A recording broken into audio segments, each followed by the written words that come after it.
नमस्कार दोस्तों, आज हम बात करने वाले हैं रावण के जन्म की।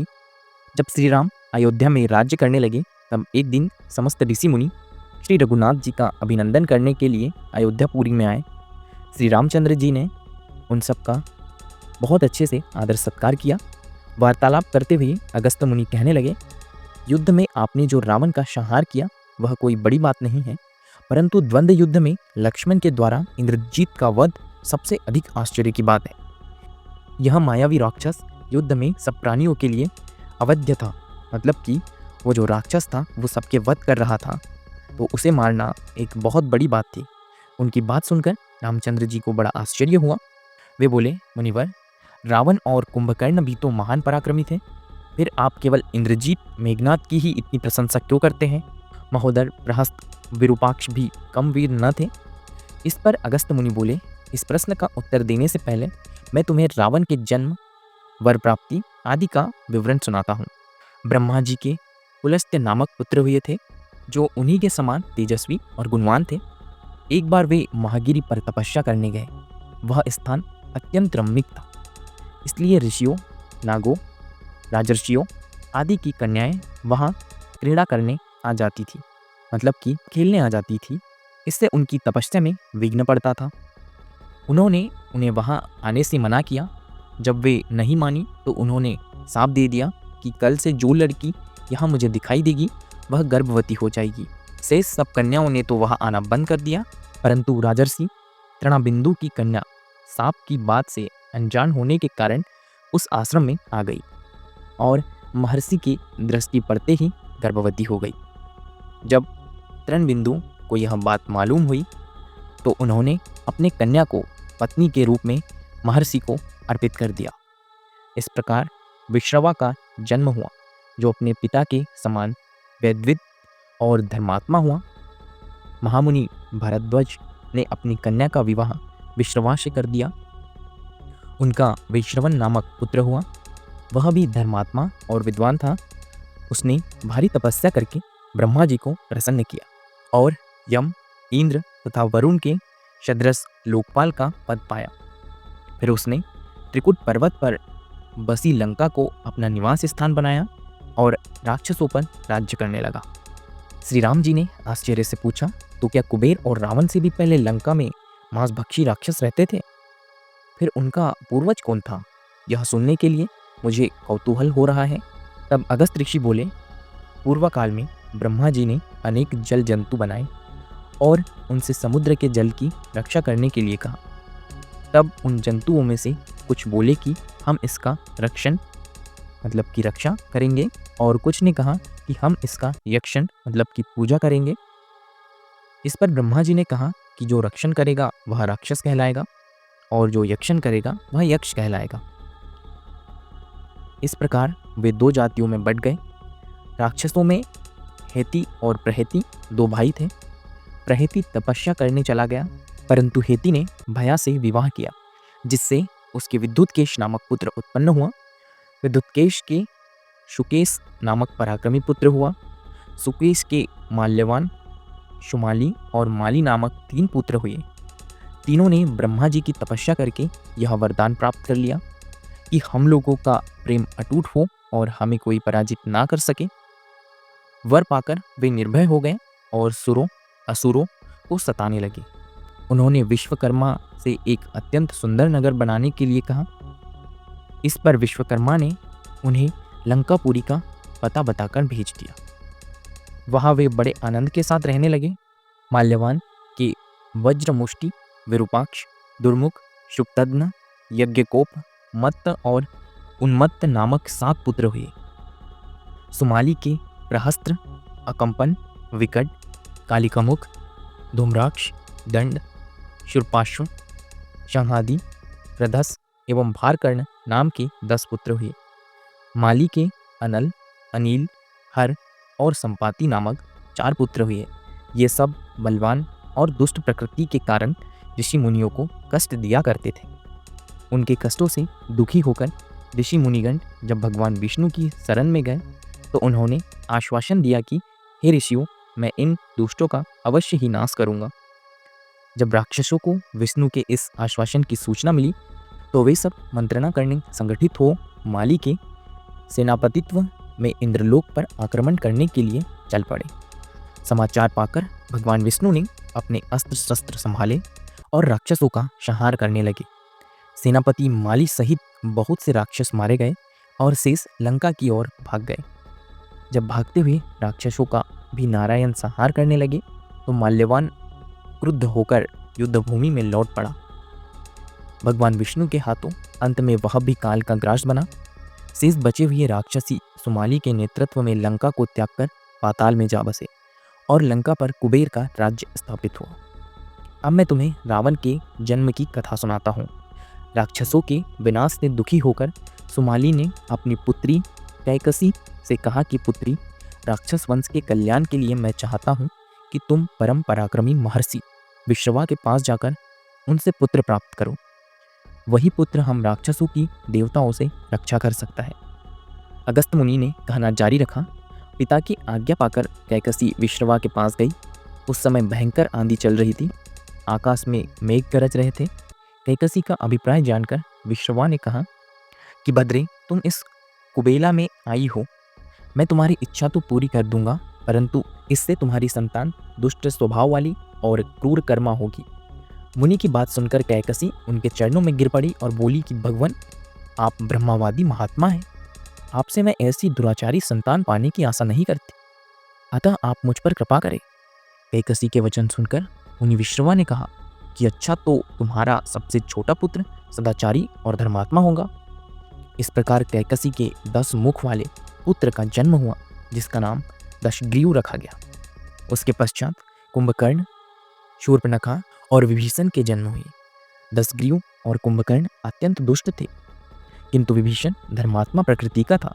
अपने भाई वैश्रवन से भी अधिक पराक्रमी और शक्तिशाली बनने के लिए दशग्रीव ने अपने भाइयों सहित ब्रह्मा जी की तपस्या की। ब्रह्मा के प्रसन्न होने पर दशग्रीव ने मांगा कि मैं गरुड़नाग, यक्ष, दैत्य, दानव, राक्षस तथा देवताओं के लिए अवैध हो जाऊं, मतलब कि कोई उसे मार ना सके और वह सबको मार दे। ब्रह्मा जी ने तथास्तु कहकर उसकी इच्छा को पूर्ण कर दिया। विभीषण ने धर्म में अविचल मति का और कुंभकर्ण ने वर्षों तक सोते रहने का वरदान पाया। फिर दशग्रीव ने लंका के राजा कुबेर को विवश किया कि वह लंका छोड़कर अपना राज्य मुझे सौंप दे, मतलब कि दशग्रीव को सौंप दे।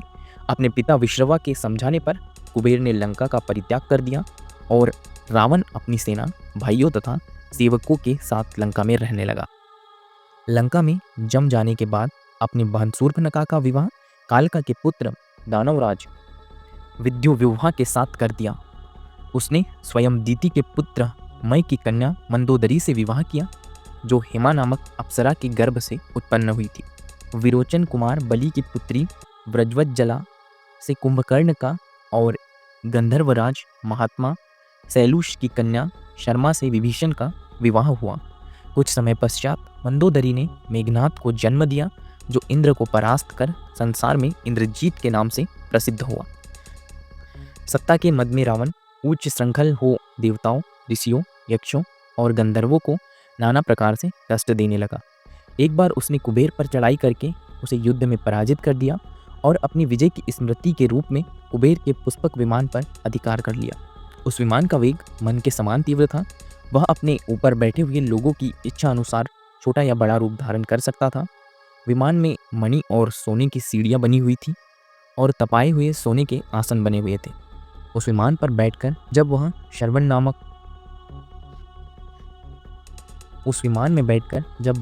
शरवण नाम से प्रसिद्ध शरकंडों के विशाल वन से होकर जा रहा था, तो भगवान शंकर के पार्षद नंदीश्वर ने उसे रोकते हुए कहा कि दशग्रीव, इस वन में स्थित पर्वत पर भगवान शंकर क्रीड़ा करते हैं, इसलिए यहाँ सभी शूर, असुर, यक्ष आदि का आना निषिद्ध है। यहाँ आप नहीं आ सकते। नंदीश्वर के वचनों से क्रुद्ध होकर रावण विमान से उतरकर भगवान शंकर की ओर चला। उसे रोकने के लिए उससे थोड़ी दूर पर हाथ में शूल लिए नंदी दूसरे शिव की भांति खड़े हो गए। उनका मुख वानर जैसा था। उसे देखकर रावण ठहाका मारकर हंस पड़ा। इससे कुपित हो नंदी बोले कि दशानन, तुमने मेरे वानर रूप की अवहेलना की है, इसीलिए तुम्हारे कुल नाश करने के लिए मेरे ही समान पराक्रमी रूप और तेज से संपन्न वानर उत्पन्न होंगे। रावण ने इस ओर तनिक भी ध्यान नहीं दिया और बोला कि जिस पर्वत ने मेरे विमान की यात्रा में बाधा डाली है, आज मैं उसी को उखाड़ फेंकूंगा। यह कहकर उसने पर्वत के निचले भाग में हाथ डालकर उसे उठाने का प्रयत्न किया। जब पर्वत हिलने लगा तो भगवान शंकर ने उस पर्वत को अपने पैर के अंगूठे से दबा दिया। इससे रावण का हाथ बुरी तरह से दब गया और वह पीड़ा से चिल्लाने लगा। जब वह किसी प्रकार से हाथ न निकाल सका तो रोते रोते भगवान शंकर की स्तुति और क्षमा प्रार्थना करने लगा। इस पर भगवान शंकर ने उसे क्षमा कर दिया और उसकी प्रार्थना करने पर उसे एक चंद्रहास नामक खड्ग भी प्राप्त किया, मतलब कि प्रदान किया। अगस्त्य मुनि ने आगे कहा, एक दिन हिमालय प्रदेश में भ्रमण करते हुए रावण ने अमित तेजस्वी ब्रह्मर्षि कुशध्वज की कन्या वेदवती को तपस्या करते देखा। उसे देखकर वह मुग्ध हो गया और उसके पास आकर उसका परिचय तथा अविवाहित रहने का कारण पूछा। वेदवती ने अपना परिचय देने के पश्चात बताया कि मेरे पिता विष्णु से मेरा विवाह करना चाहते थे। इससे क्रुद्ध होकर मेरी कामना करने वाले दैत्यराज शंभु ने सोते हुए उनका वध कर दिया। उनके मरने पर मेरी माता भी दुखी होकर चिंता में प्रविष्ट हो गई। तब से मैं अपने पिता की इच्छा पूरी करने के लिए भगवान विष्णु की तपस्या कर रही हूँ। उन्हीं को मैंने अपना पति मान लिया है। पहले रावण ने वेदवती को बातों में फुसलाना चाहा, फिर उसने जबरदस्ती करने के लिए उसके केस पकड़ लिए। वेदवती ने एक ही झटके में पकड़े हुए केस काट डाले। फिर यह कहती हुई अग्नि में प्रविष्ट हो गई कि दुष्ट, तूने मेरा अपमान किया है।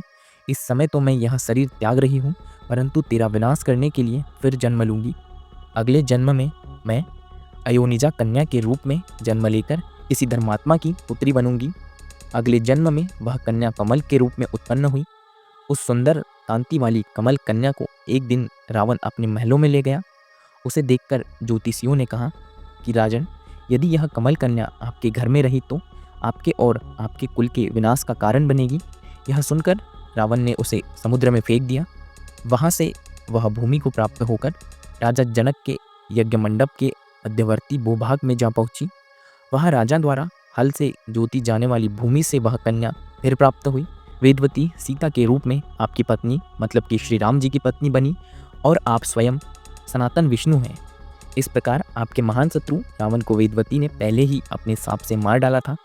आप तो उसे मारने में केवल निमित्त मात्र थे। अनेक राजा महाराजाओं को पराजित करता हुआ दशग्रीव इक्ष्वाकु वंश के राजा अनरण्य के पास पहुंचा, जो अयोध्या पर राज्य करते थे। उसने उन्हें भी द्वंद्व युद्ध करने अथवा पराजय स्वीकार करने के लिए ललकारा।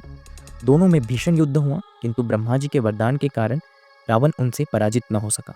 जब अनरण्य का शरीर बुरी तरह से क्षत-विक्षत हो गया तो रावण अनेक राजा महाराजा को पराजित करता हुआ दशग्रीव इक्ष्वाकु वंश के राजा अनरण्य के पास पहुंचा, जो अयोध्या पर राज्य करते थे।